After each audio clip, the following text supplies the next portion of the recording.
नमस्कार दोस्तों, मेरा नाम है काशिफ और मैं आप सबका स्वागत करता हूं कंप्लीट एजू यूट्यूब चैनल पर। दोस्तों, हमेशा की तरह आज मैं फिर आप लोगों के लिए लेके आया हूं कुछ प्रीवियस ईयर क्वेश्चंस का सेट। और आज का जो ये सेट है ये है RRB, NTPC and group D के फिजिक्स के क्वेश्चंस का। तो दोस्तों, आज के इस वीडियो के अंदर हम देखेंगे किस तरह के क्वेश्चंस फिजिक्स के आते हैं। जैसा कि अभी हमने फर्स्ट सेट देखा था ना, अब हम इसका सेकेंड सेट देखेंगे। ठीक है, एक सेट के अंदर हमने जो मैकेनिक्स जो रिलेटेड क्वेश्चंस थे वो सारे किए। अब हम देखेंगे एक सेट, फिर अगला सेट और देखेंगे। इस तरह से 3, 4, 5, 6, 7 जो सेट हैं वो आपके आने वाले हैं। तो चलिए दोस्तों, वीडियो को स्टार्ट करते हैं। वीडियो को स्टार्ट करूं उससे पहले मैं आप लोगों को ये कहूँगा कि अगर आप लोगों ने अभी तक हमारा चैनल सब्सक्राइब नहीं किया है तो हमारे चैनल को सब्सक्राइब करें, बेल आइकन को प्रेस करें, जिससे जब भी कोई भी वीडियो आती है तो आप नोटिफिकेशन मिस ना करें दोस्तों। ठीक है, और इसके अलावा डिस्क्रिप्शन के अंदर आपको एक टेलीग्राम चैनल का लिंक मिल जाएगा, तो उस टेलीग्राम चैनल को भी आप ज्वाइन कर लीजिए।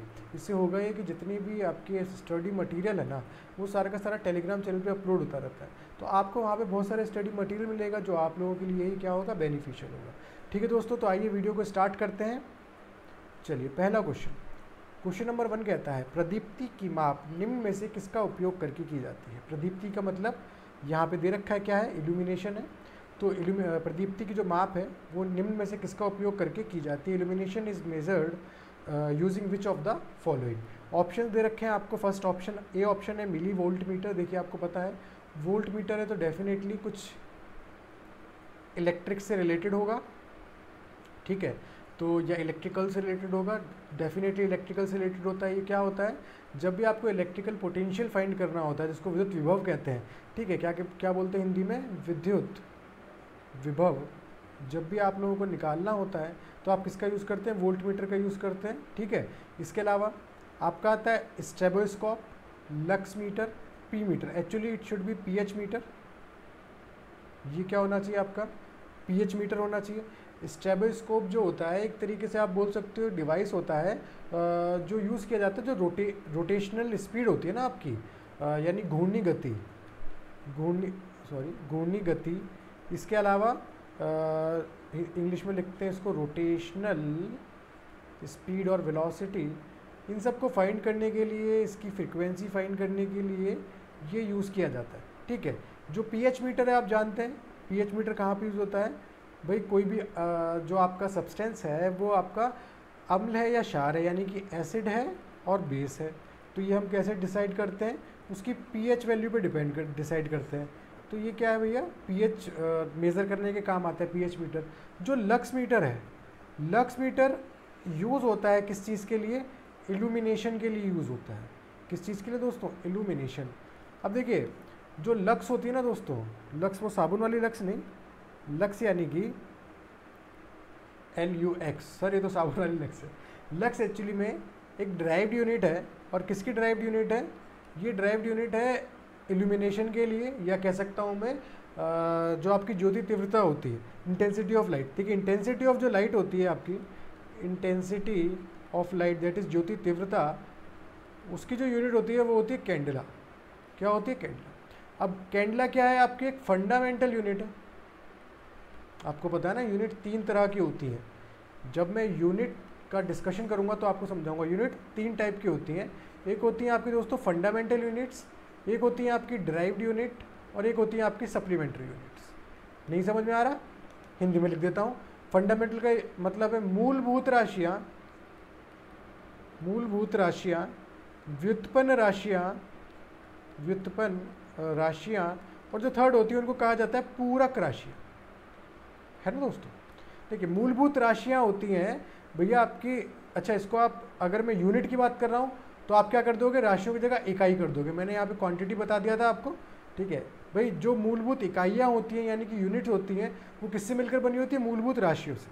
जैसे 7 मूलभूत आपके पास जो राशि है, जैसे कि लंबाई होती है, समय होता है, ज्योति तीव्रता होती है। ठीक है, इस तरह की 7 आपके पास राशियाँ है ना। ठीक है, इनकी जो यूनिट है भाई, सबकी हम डिस्कशन करेंगे, आगे क्वेश्चंस आएंगे उसके अंदर डिस्कशन करूँगा। तो उन सबकी जो बेसिक यूनिट है वो क्या कहलाती है, फंडामेंटल यूनिट कहलाती है। अब इन 7 को यूज़ करके दोस्तों ड्राइव करके यानी कि कुछ ऊपर नीचे करके थोड़ा ले दे के बनाई जाती है ड्राइव्ड यूनिट। ठीक है, जैसे आपको पता हो एरिया, तो एरिया की यूनिट क्या होती है, मीटर स्क्वायर होती है। किस तरह से एरिया की यूनिट को मीटर स्क्वायर निकाला जाता है। मान लिया कोई एक रेक्टेंगल है भाई, यहाँ पे इसकी ये लेंथ थी, ये विड्थ थी, यानी कि लंबाई थी, चौड़ाई थी, तो आप क्या बोलोगे कि सर रेक्टेंगल यानी कि आयत के क्षेत्रफल का फॉर्मूला क्या होता है, लंबाई गुणा चौड़ाई होता है। तो मैंने बोला लंबाई गुणा चौड़ाई, तो सर लंबाई की यूनिट मीटर के अंदर है, चौड़ाई की यूनिट मीटर के अंदर है, तो ये क्या बन गया आपका मीटर स्क्वायर बन गया। सही बात है ना। तो मैंने क्या किया, मेरे पास फंडामेंटल यूनिट थी, एक मेरे पास मूलभूत इकाई थी जिसका नाम था मीटर, उस मीटर को मैंने मीटर से ही मल्टीप्लाई किया है, देन मेरे पास एक नई यूनिट निकल के आई जो एक एरिया के लिए यूनिवर्सल यूनिट हो गई। अब चाहे आप किसी का भी एरिया देखो, अगर आप वृत्त का क्षेत्रफल देखोगे यानी कि सर्किल का एरिया देखोगे, आप ट्राइंगल का एरिया देखोगे, किसी भी शेप का एरिया देखिए, यूनिट आपकी हमेशा मीटर स्क्वायर रहने वाली। इसी तरह वॉल्यूम के लिए यूनिट क्या रहने वाली है, मीटर क्यूब। तो ये फंडामेंटल यूनिट नहीं है, बट ये डिराइव की गई है कहाँ से, फंडामेंटल यूनिट्स।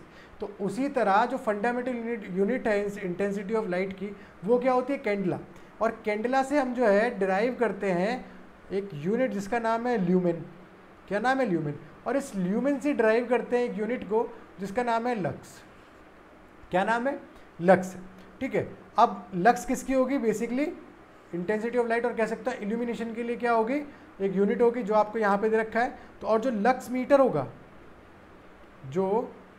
होगा, यहाँ पे शायद आपको ना दिख रहा हो, लेट मी क्लियर। ठीक है, तो भैया लक्स आपको समझ में आ गया, जो मैंने इतनी देर से 5 मिनट से मैं आपको ये बातें बता रहा हूँ, आपको सारी की सारी बातें समझ में आ गई दोस्तों। ठीक है, तो जो लक्स आपका मीटर होगा वो डेफिनेटली किसके लिए यूज़ होगा, इल्यूमिनेशन के लिए ही यूज़ होगा। आसान था। देखिए, जिस क्वेश्चन के अंदर मैं ज़्यादा टाइम दे रहा हूँ, इसका मतलब है कि उस क्वेश्चन को मैं अच्छे से समझाना चाहता हूँ आप लोगों को। ठीक है, तो भाई ये कुछ ऐसे क्वेश्चन होते हैं जिनको समझना ज़रूरी होता है, तो आप समझ सकते हैं, बिल्कुल नाम से आपको पता पड़ जाएगा। इसको करेक्ट कर लीजिएगा, पी मीटर को पीएच मीटर कर लीजिएगा।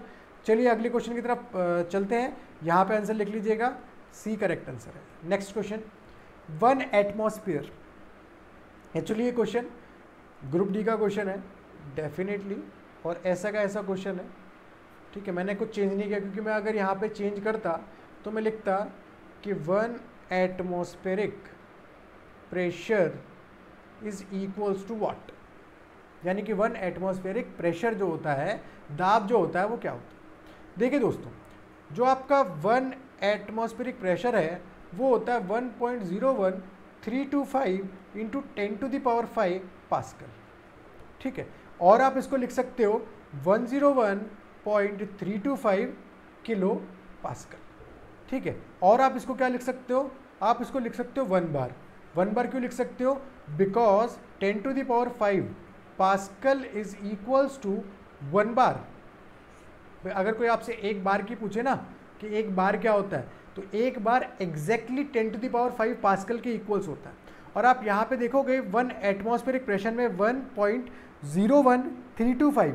ठीक है, आपको पता है डेसिमल के बाद हमने मान लिया कि मैं 3 भी पॉइंट लेता हूँ तो क्या बैठता है 1.013।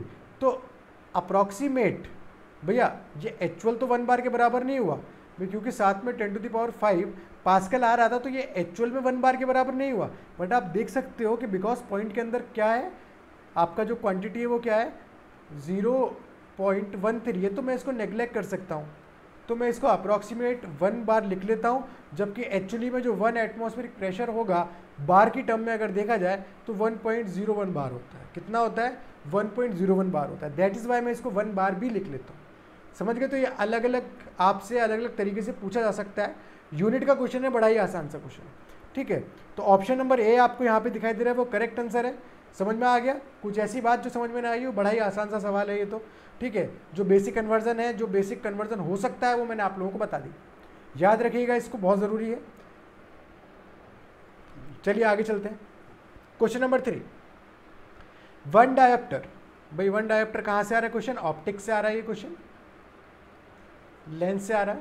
कहाँ से आ रहा है, लेंस से आ रहा है क्वेश्चन। तो 1 डायोप्टर इज इक्वल्स टू, आपको पता है बेटा 1 डायोप्टर जो होता है वो क्या होता है, 1/मीटर होता है। जो 1 डायोप्टर है वो क्या होगा, 1/मीटर होगा। और मैं 1/मीटर को क्या लिख सकता हूँ, मीटर की घात -1, यानी मीटर इनवर्स लिख सकता हूँ। क्या किया मैंने मीटर को मैं ऊपर ले गया हूँ, और क्या किया, कुछ भी नहीं किया मैंने इसके अलावा। तो मैं इसको लिख सकता हूँ 1 dioptre is nothing but equals to metre inverse. तो ऑप्शन नंबर बी यहाँ पे करेक्ट आंसर हो जाता है आपका। भाई पहला दे रखा था 1 mm इनवर्स, गलत है। 1/dm, डेसीमीटर तो हम नहीं देख रहे, 1/सेंटीमीटर ये भी नहीं हम देख रहे, तो option number B correct answer हो गया। चलिए आगे चलते हैं। 1 metre is equals to 10⁻⁻6 micron, 10⁻6 micron, 10⁻3 micron, 10⁻⁻3 micron. देखिए दोस्तों, जब भी आपको मीटर को कन्वर्जन करना पड़ेगा किसी भी अनदर यूनिट के अंदर, आपको इसके बेसिक कन्वर्जन जो है उनको याद करना पड़ेगा दोस्तों। अगर आप इसके बेसिक कन्वर्जन याद नहीं करते हैं तो बड़ी दिक्कत वाली बात है। मैं आपको बेसिक कन्वर्जन बता देता हूँ, अलग तरीके से बनता है। जैसे अगर मैं बात करूँ 1 मीटर, तो 1 metre is actually equals to 10⁻6 micrometre, और this micrometre is also termed as microns. क्या कहा जाता है इसको? माइक्रोन्स भी कहा जाता है। इसके अलावा I can say that 1 metre is nothing but equals to 10⁻3 millimetre, ठीक है। Also I can say that 1 metre is nothing but equals to 10⁻2 centimetre. और यहीं से रिलेशन निकल के आता है जब हम बोलते हैं कि sir 1 centimetre will be equals to 10 millimetre. Is that clear? Clear और नॉट? ठीक है भाई, आ रहा है ना समझ में? एक बेसिक कन्वर्जन बता रहा हूँ। जो ये कन्वर्जन बता रहा हूँ ना, इसको आप टेबल के अंदर नोट कर लीजिएगा, ठीक है। टेबल के अंदर आप इसको नोट करेंगे। तो 1 centimetre is equal to 10 mm। ये आपने देखा होगा बेसिक कन्वर्जन कहाँ पे, जो आप स्केल यूज़ करते हैं, दैट इज़ रूलर। जब रूलर यूज़ करते हो आप देखते हो 1 सेंटीमीटर है, 10 छोटे छोटे मिलीमीटर बने होते हैं, 0.5 सेंटीमीटर थोड़ा बड़ा होता है, देखा होगा ना, ठीक है। तो वो एक बेसिक सी बात। इसके अलावा अगर कोई आपसे पूछ ले कि सर आप ज़रा मुझे बताओ कि अगर मैं चाहूँ कि मीटर और फीट के अंदर कोई रिलेशन निकालूँ, तो 1 metre is equal to nothing but 3.2 feet. अब नाउ दिस मीटर कौन सी यूनिट है? ये MKS यूनिट है, और मैं इसको SI भी बोल सकता हूँ, जो आपका सिस्टम ऑफ इंटरनेशनल है, system of international standards, also called as SI unit, और MKS मीटर किलोग्राम सेकेंड। इसके अंदर मीटर को डिफाइन किया गया, but feet is your FPS और ब्रिटिश सिस्टम। हमारे इंडिया के अंदर आपने देखा होगा, आज भी हम जब पाइप लेने जाते हैं और वायर लेने जाते हैं तो हम मीटर का यूज़ नहीं करते, हम किसका यूज़ करते हैं? हम फीट का यूज़ करते हैं। हम बोलते हैं कि भैया ज़रा 5 फीट पाइप देना या 5 फीट वायर देना। वाई? क्योंकि अंग्रेज जो थे, जो गोरे लोग थे, वो हम पे राज करके गए, हमें अपना जो सिस्टम था ना वो दे गए। ये जो FPS सिस्टम था ना, ये ब्रिटिशर्स यूज़ किया करते हैं। MKS सिस्टम को कौन यूज़ किया करते हैं? जो अमेरिकन है, यूरोपियन कंट्रीज़ में भी FPS ही चलता है, सॉरी, पर जो आपकी अमेरिकन कंट्रीज़ है ना, ये सब क्या यूज़ करती हैं?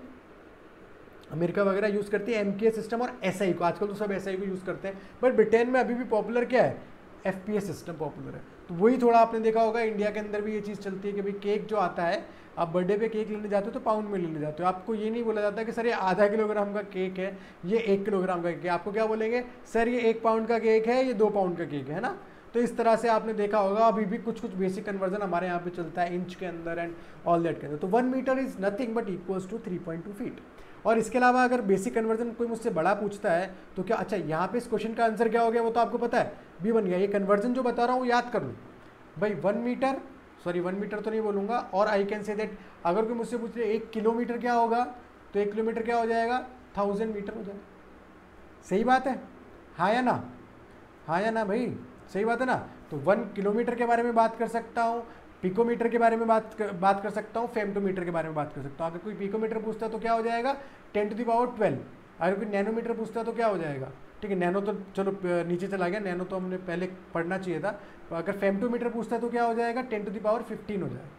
ठीक है, तो या तो मैं इस तरह से लिख सकता हूँ 1 metre is equal to 10⁻³ kilometres, आपने देखा होगा। और I can say that 1 metre is equal to 10⁻12 picometre. और I can say that 1 metre is equal to 10⁻15 femtometre.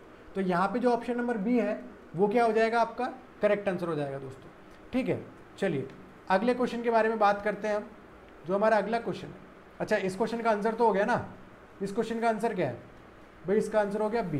दोनों के अंदर इसको टाइप कर लीजिए कि जो भाई बी है आपका वो इसमें करेक्ट आंसर होगा। चलिए आगे चले, अगला question. 1 coulomb divided by 1 second. 1 coulomb कहाँ गया इंग्लिश में? एंटर का हायर। 1 कूलाम डिवाइड बाई 1 सेकेंड क्या है? देखिए दोस्तों, आवेश प्रवाह की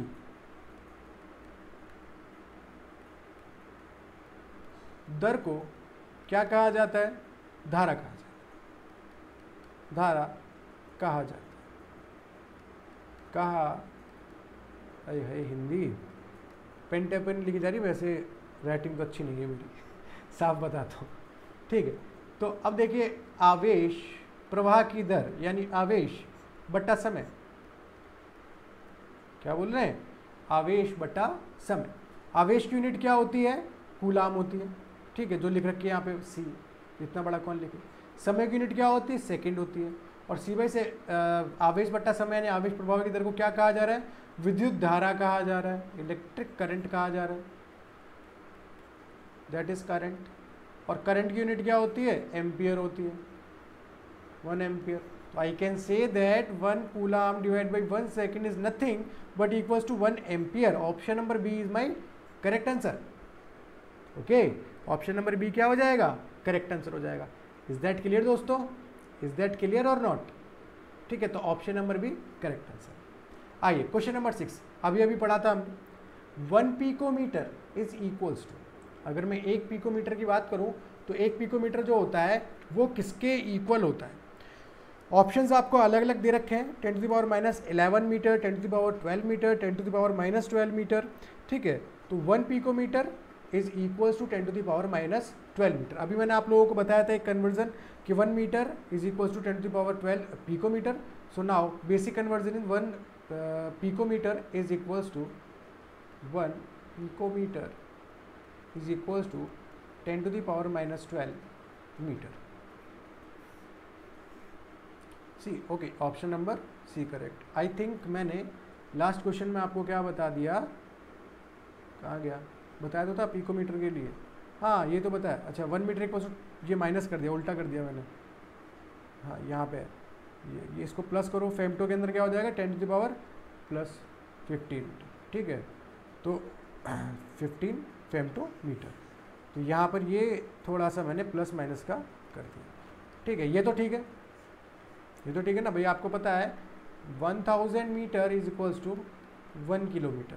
तो 1 किलोमीटर को और मैं क्या लिख सकता हूँ? इसको 10 टू द पावर 3 मीटर। और अगर कोई मुझसे पूछ ले 1 metre in term of kilometre, तो 1 divide by 10 to the power 3 kilometre और 10 to the power -3 kilometre. Okay, now ठीक है, छठा क्वेश्चन क्लियर है। छठे क्वेश्चन का आंसर क्या है? सी है। 4th क्वेश्चन में एक हल्की सी मिस्टेक हुई थी माइनस प्लस की, वो मैंने रेक्टिफाई कर दिए, क्लियर कर दिए। Now question number 7, 1 joule. Joule भाई, जूल कौन थे? जेपी जूल, बड़े महान साइंटिस्ट हुए हैं, बड़े महान इंजीनियर हुए, बहुत महान साइंटिस्ट थे। ठीक है, जो आपका थर्मोडायनामिक्स का फर्स्ट लॉ है ना, वो भी इन्होंने प्रतिपादित किया था, यानी कि दिया था। और इसके अलावा जो एनर्जी और वर्क कन्वर्जन है, और एनर्जी की जो यूनिट है जूल होती है, वर्क की जो यूनिट है जूल होती है, वो भी किन्होंने दिया था? इन्होंने अपने अपने नाम पे दिया था, बहुत महान आदमी थे, जेपी जूल नाम है इनका। ठीक है, तो बोले 1 जूल इज इक्वल्स टू, क्या होता है 1 जूल? देखिए दोस्तों, सबसे पहले आप समझिए कि जूल किसकी यूनिट है। मैंने आपको बताया इधर वर्क और एनर्जी। ऐसा क्यों भाई? एनर्जी की डेफिनेशन आपको पता है? एनर्जी क्या है? Energy is capacity of doing work. क्या है? Capacity of doing work. Work क्या होता है भैया? कि भाई अगर आपके पास कोई एक ब्लॉक रखा हुआ है, उसके ऊपर आप एक्सटर्नल फोर्स लगाते हैं, उसको किसी एक एस डिस्टेंस तक खिसकाते हैं, तो किया गया कार्य पाया जाता है, मतलब कार्य का होना पाया जाता है। समझ रहे हो ना आप? इसलिए जब भी आपने देखा होगा, क्या ये डेफिनेशन समझ में नहीं आई? अभी समझाता हूँ डेफिनेशन। देखिए, वर्क की पर्टिकुलर कोई डेफिनेशन ही वर्क को डायरेक्ट फॉर्मुलेट करते हैं, पर वर्क की डेफिनेशन हम बनाएंगे। आपने देखा होगा कि जब भी हम वर्क लिखते हैं, अगर आप हायर एजुकेशन तक पढ़ चुके हैं तो आपको पता होगा कि जब भी आप वर्क लिखते हैं तो ओनली वर्क नहीं लिखते, आप क्या लिखते हैं? वर्क डन, यानी कि किया गया कार्य। अगर मैं इसको हिंदी में बताऊं तो क्या हो जाएगा? किया गया कार्य। ठीक है, समझ में आ रहा है आपको? आप हमेशा ये लिखते हैं। तो वर्क डन मतलब किसी चीज़ का होना, कोई चीज़ हमने कंप्लीट कर लिया, कोई काम हमने कर लिया। और एनर्जी मतलब काम करने की क्षमता, हमारे अंदर कार्य करने की क्षमता को ऊर्जा कहते हैं। दोनों की यूनिट क्या है? जूल। अब मान लिया जाए आपके पास ये कोई एक ब्लॉक था, ठीक है, इस ब्लॉक पे आपने एक एक्सटर्नल फोर्स लगाया F, और इस ब्लॉक को आपने खिसका दिया एक S डिस्टेंस तक। कहाँ तक? एक S डिस्टेंस तक, और S डिस्प्लेसमेंट आपने इसको दे दिया। और अब अगर कोई आपसे पूछे कि भाई किया गया कार्य कितना है, तो आप क्या बताएंगे? सॉरी, कि सर किया गया कार्य that is W is equals to nothing but F dot S या F इंटू S। ठीक है, F मल्टीप्लाइड बाय, अभी मैं वेक्टर और डॉट प्रोडक्ट में नहीं जा रहा, दैट इज़ वाई मैंने ये यहाँ पे करेक्ट मतलब अलग कर दिया था तुरंत। तो किया गया कार्य क्या हो जाएगा? जो फोर्स है यानी कि बल है, बल गुणा विस्थापन, ध्यान रखिएगा, डिस्टेंस नहीं but displacement. There is difference between distance and displacement. क्या होगा अगले क्वेश्चंस में डिस्कस करेंगे, इसके अगले सेट में डिस्कस करेंगे। तो F मल्टीप्लाइड बाई डिस्प्लेसमेंट करें तो F यानी कि फोर्स की यूनिट न्यूटन, डिस्प्लेसमेंट की यूनिट क्या रहेगी? Metre, newton into metre. जो ऑप्शन नंबर 1 है न्यूटन इंटू एन लिख रखा है, ये मीटर है, तो ऑप्शन नंबर ए करेक्ट हो जाता है। तो 1 joule is nothing but newton into metre. Okay, तो क्वेश्चन नंबर 7 का आंसर क्या हो गया? ए हो गया। चलिए आगे चलते हैं। अगला क्वेश्चन बोलता है कि एक विशेष घर में 5 दिनों में 100 इकाई की खपत होती है। तो एक पर्टिकुलर हाउस है, उस हाउस के अंदर 100 units are consumed in 5 days. अब किसकी है भाई? डेफिनेटली ये बिजली की बात कर रहे होंगे, इन्होंने कहीं इस क्वेश्चन के अंदर स्पेसिफाई नहीं किया। एक मिनट आपको देख के बताऊं कब का क्वेश्चन है ये आपका क्वेश्चन है मेरे भाई, ये क्वेश्चन है आरआरबी ग्रुप डी 3 अक्टूबर 2018 शिफ्ट 3rd का। कब का क्वेश्चन है?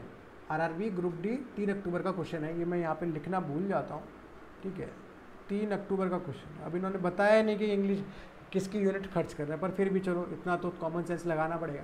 यदि ऊर्जा को जूल में परिवर्तित किया जाए तो कितनी होगी? इन्होंने साफ साफ बोला है कि आपको ना कोई व्यय निकालना है, ना कोई खर्च निकालना है, ना आपको ये देखना है कि बिजली का बिल वगैरह कितना आएगा। कोई मतलब नहीं आपको किसी चीज़ से, आपको मतलब सिर्फ एक ही चीज़ से है, वो क्या है कि ऊर्जा को जूल में परिवर्तित करो। मतलब दैट ये जो यूनिट है ना, कहाँ गया? हाँ यहाँ पे ये रहा, ये यूनिट है 100 unit. Now you have to convert this unit into joule. तो द फर्स्ट क्वेश्चन जो आता है कि सर ये यूनिट क्या है, ये यूनिट क्या है, मैं किसको कन्वर्ट करूँ? तो ठीक है, मान सकते हैं हम, वैसे हम ऐसे किसी को मानते नहीं है कि 100 इकाई हो, बट विद्युत व्यय की बात हो रही है तो जो ये यूनिट है ना, इसको बोला जाता है किलोवाट आवर। क्या बोला जाता है? किलोवाट आवर का। और यहीं से एक बेसिक रिलेशन आता है निकल के, 1 यूनिट इज इक्वल्स टू, जब मैं 1 यूनिट की बात करता हूँ तो 1 unit is equal to 10 to the power 3 into 3.6 multiplied by 10 to the power 6 joule. भाई आप किलोवाट आवर मल्टीप्लाइड है, पर नहीं है, डिवाइड में नहीं है, मल्टीप्लाई कर दे रहे। तो किलोवाट आवर को जब आप कैलकुलेट कर लेंगे ना भाई, किलोवाट को करना, वॉट क्या होता है? जूल पर सेकंड होता है। और क्या हो सकता है? सेकंड इंटू सेकंड कर सकते हो, कट आ जाएगा, यही निकल के आ जाएगा आपके पास। टेंशन मत लो, आप सबको बेसिक यूनिट के अंदर कन्वर्ट करो और निकालो, यही निकल के आएगा। तो 3.6 into 10 to the power 6 joule. तो आपके पास दे रखा है 1 unit is equal to 3.6 into 10 to the power 6 joule. So 100 unit will be what? 3.6 into 10 to the power 6 into 10 to the power 2 joules. Is it clear? So 100 unit और जो consumption in 5 days is equals to 3.6 into 10 to the power 8 joules. That is option number D. Option number D is your correct answer. Okay. Now, question number 9. कौन सा यंत्र समुद्र के स्तर से ऊपर की वस्तुओं को देखने के लिए पनडुब्बी में उपयोग किया जा सकता है? ठीक है, there are options: barometer, epidiascope, periscope, odometer. ठीक है, बैरोमीटर अगले क्वेश्चन में बताता हूँ, वैसे अगले क्वेश्चन में होगा। अगले क्वेश्चन में बताता हूँ बैरोमीटर क्या होता है। एपिडियास्कोप भाई एक तरह से पायरोमीटर बोल सकते हो आप, इस तरीके को थोड़ा लाइट मीटर भी बोला जाता है, ये अलग चीज़ होती है। ठीक है, पेरिस्कोप क्या होता है? जो पनडुब्बी में ऊपर की तरफ, आपने देखा होगा ना एक मूवी है द गाजी अटैक, देखा होगा ना, तो भाई आप देखते हो कि भाई वो दूर से देखते रहते हैं कौन कहाँ पे आ रहा है, तो ये पेरिस्कोप है। ओडोमीटर क्या होता है आपका? ओडोमीटर जो आपकी व्हीकल के अंदर डिस्टेंस कितनी मेजर करी है आपने, भाई आज 50 किलोमीटर चल गए, कल 100 किलोमीटर चल गए, एक दिन आप 1000 किलोमीटर चल गए, तो वो सारी जो डिस्टेंस ट्रेवल है वो कौन डिफाइन करता है? ओडोमीटर उसके लिए आप यूज़ करते हो। तो option number C, periscope is correct answer for this question. Okay, now next question. वायुमंडलीय दबाव को मापने के लिए किस उपकरण का प्रयोग करता है? दैट इज वाई मैंने वहाँ पे नहीं बताया था। Which instrument is use to measure atmospheric pressure? Lactometer, barometer, thermometer, multimeter. तो barometer is an instrument which is use to measure atmospheric pressure. अभी अभी मैंने आपको फर्स्ट या सेकंड क्वेश्चन के अंदर एक चीज़ बताई थी, मैंने बोला था कि 1 bar is what 1 atmospheric pressure, but 1 atmospheric pressure is equals to 1 bar. तो ये बार कहाँ से आया था? ये बार आया था भैया बैरोमीटर से। कहाँ से आया था? बैरोमीटर से निकल के आया था आपका बार। ओके, तो बैरोमीटर एक ऐसा डिवाइस है जो एटमॉस्फेरिक प्रेशर को मेजर करने के लिए यूज किया जाएगा, ठीक है। And if you are using manometer you can measure negative and positive gauge pressure, that is vacuum pressure and gauge pressure, दोनों को आप मेजर कर सकते हो, ठीक है। तो वो अलग बात हो जाती है, उसके बारे में डिस्कशन करते रहेंगे। दोस्तों ये थे आपके 10 क्वेश्चन जो आए हुए थे, और सारे मैंने आपको बताया ये जो सारे क्वेश्चन है एनटीपीसी और ग्रुप डी के क्वेश्चन है भाई, बाकायदा शिफ्ट वाइज है। अगली बार से जो पीपीटी बनाएंगे ना, नेक्स्ट पीपीटी जो बनेगी, क्योंकि नेक्स्ट वाले तो तैयार है, तो नेक्स्ट पीपीटी जो बनेगी ना उसके अंदर मैं बाकायदा एग्जाम टाइम और डेट जो है आपका डाल दिया करूँगा। इससे आपको भी थोड़ा कॉन्फिडेंस बिल्ड होगा कि हाँ सर जितने भी करवा रहे हैं डेफिनेटली सारे प्रीवियस ईयर क्वेश्चन है, और इतने आसान क्वेश्चन तो हम सोते सोते कर लेंगे आराम से, ठीक है। तो चलिए दोस्तों आज की वीडियो में इतना ही। अगर कोई आपको डाउट है, कोई परेशानी है, तो बिल्कुल भी परेशान होने की ज़रूरत है ही नहीं। क्या करना है, कमेंट सेक्शन के अंदर अपना डाउट पूछिए, मैं वहाँ पर रिप्लाई करूँगा। और आप मुझसे पर्सनली कनेक्ट होना चाहते हैं, आप मुझसे बात करना चाहते हो, आप मेरे से स्टडी मटेरियल लेना चाहते हो, तो भैया टेलीग्राम चैनल है मेरा टेक्निकल एग्ज़ाम नाम से। किस नाम से? टेक्निकल एग्ज़ाम नाम से मेरा टेलीग्राम चैनल है। जाके टेलीग्राम पे सर्च करो, इसको ज्वाइन करो, स्टडी मटेरियल लो। संडे के दिन ग्रुप डिस्कशन होता है, तो उस ग्रुप डिस्कशन के अंदर पार्टिसिपेट करो, ठीक है। तो चलिए दोस्तों आज के लिए इतना ही। चैनल को सब्सक्राइब करना ना भूलें, वीडियो को लाइक करें और अपने दोस्तों में शेयर करें। Thank you so much.